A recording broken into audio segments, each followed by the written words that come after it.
আসসালামু আলাইকুম। আশা করি সবাই ভালো আছেন। আসলে বাংলাদেশের সার্বিক পরিস্থিতি কি বা সার্বিক সামনে কি ঘটতে যাচ্ছে সার্বিকভাবে সেগুলো অনুমান করা বর্তমান সময়ে অনেকটা দুঃসাধ্য। কিন্তু বাংলাদেশের সার্বিক যে আইন শৃঙ্খলা পরিস্থিতি সেটা যে অবনতি হয়েছে এই ব্যাপারে আমার মনে হয় কারোর কোনো দ্বিমত নাই।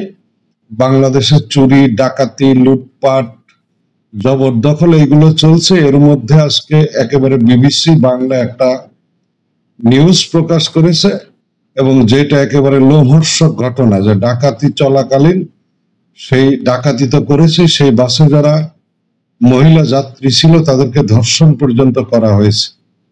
তো আমরা আসলে কোন বাংলাদেশে আছি আর বাংলাদেশ কোন দিকে আসলে এগোচ্ছে? ঢাকা রাজশাহী রুটে মধ্যরাতে ডাকাতির শিকার হওয়া বাসটি প্রায় 3.5 ঘন্টা ধরে ডাকাত দলের দখলে ছিল।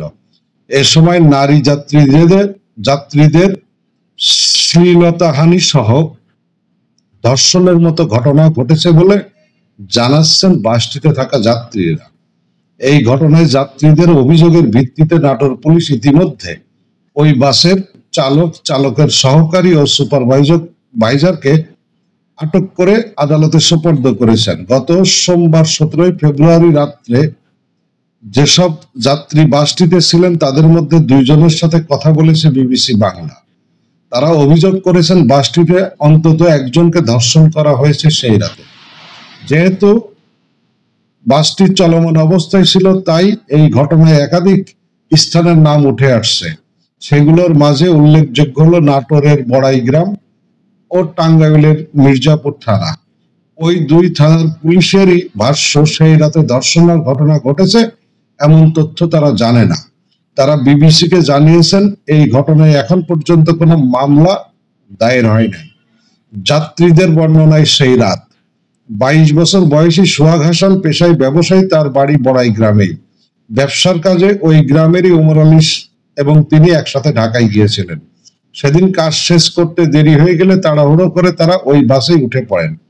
তিনি বলেছিলেন গাড়ি যাত্রী বোঝাই থাকলেও গাড়ির চালক ও সহযোগীরা আরো 7-8 জনকে মাঝপথে গাড়িতে তুলে এবং তারপর গাড়ি চালকের আসনে তাদেরই একজন বসে পড়ে। ওই দলের বাকিরা তখন যাত্রীদের কাছে চলে আসে এবং গলায় চাকু ধরে। তারা বাসের আলো জ্বালাতে নিষেধ করেছিল বলেও তিনি জানান। আর সব থেকে বড় কথা, সবার সামনে ওরা চাকু নিয়ে দাঁড়িয়েছিল। 5-6 জনকে ছুরিও মারে ওরা। এই ভয়ে কেউ কোনো কথা বলেনি, সবাই মাথা নিচু করেছিল। ওরা বলেছিল চোখ বন্ধ করে থাকবে, তাকাইলে কানা করে দিব বলে এই কথা তারা বলেছিলেন। সোহাগ হাসান ও ওমর আলীর কাছে 1,20,000 টাকা ছিল। ডাকাতরা চাইলে তারা শুরুতে 20,000 টাকা দেয়, কিন্তু গাড়ি চালক ও সহযোগীরা ডাকাতদেরকে দেখিয়ে দেয় যে তাদের কাছে আরো টাকা আছে। আর এই কথা দাবি করেছেন হাসান। আমি টাকা দিতে চাইনি বলে ওরা আমায় নিচে ফেলে আমার বুকের উপর পাড়া দিয়ে রাখছে টাকা না দেয়া পর্যন্ত।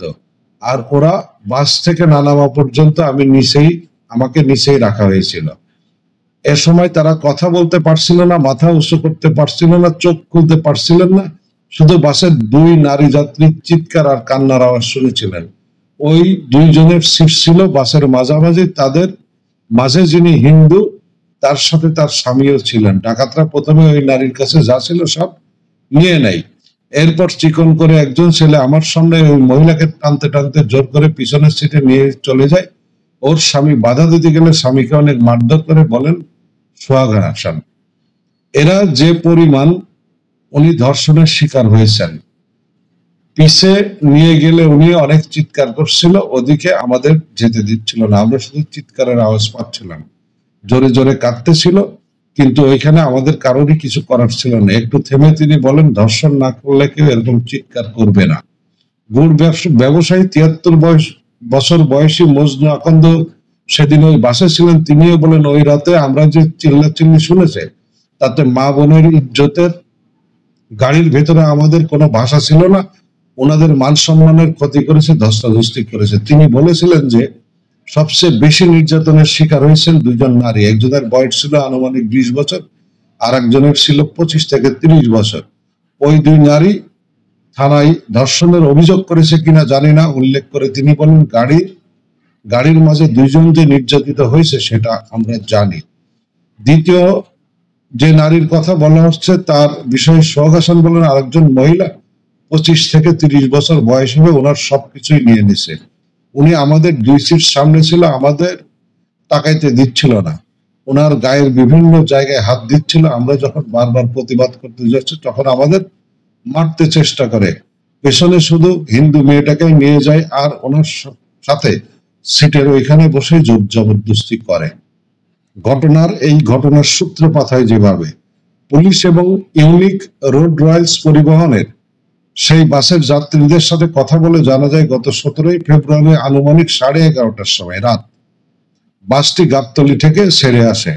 ছাড়ার সময় বাসটি যাত্রীতে ভরপুর ছিল। ওই দিন যারা ওই বাসে ভ্রমণ করেছিলেন তাদের দুইজনের সাথে কথা বলে জানা যায় সেদিন বাসে 60 থেকে 65 জন যাত্রী ছিল, অর্থাৎ সিটের তুলনায় যাত্রীর সংখ্যা বেশি ছিল, যার ফলে অনেকেই দাঁড়িয়েছিলেন। কিন্তু বড়াইগ্রাম থানা পুলিশ বলছে বাসটিতে 30 থেকে 40 জন যাত্রী নিয়ে সেদিন রওনা দিয়েছিল।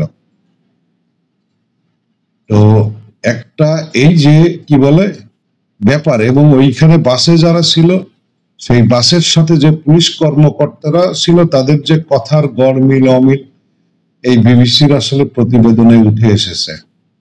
তো এইটা আসলে কোন দেশে আমরা আছি যে একটা বাসে ডাকাতি করা হচ্ছে, সেখানে বাসের মধ্যে যারা মহিলা আছে তাদেরকে এভাবে ধর্ষণ করা হচ্ছে বা শরীরে হাত দেওয়া হচ্ছে, আর প্রশাসনেরই এখানে ভূমিকাটা কি? তো আমরা আশা করি যে এই ঘটনার সাথে যারা জড়িত তাদের অবশ্যই কঠিন বিচার হবে, এবং ওই যে 2 থানার যেই বড়াইগ্রাম এবং টাঙ্গাইলের যে মির্জাপুর থানা, এই 2 থানার যারা দায়িত্বরত কর্মকর্তা ছিল তারাও বিচারের আওতায় অবশ্যই আসতে হবে। ভালো থাকবেন সবাই।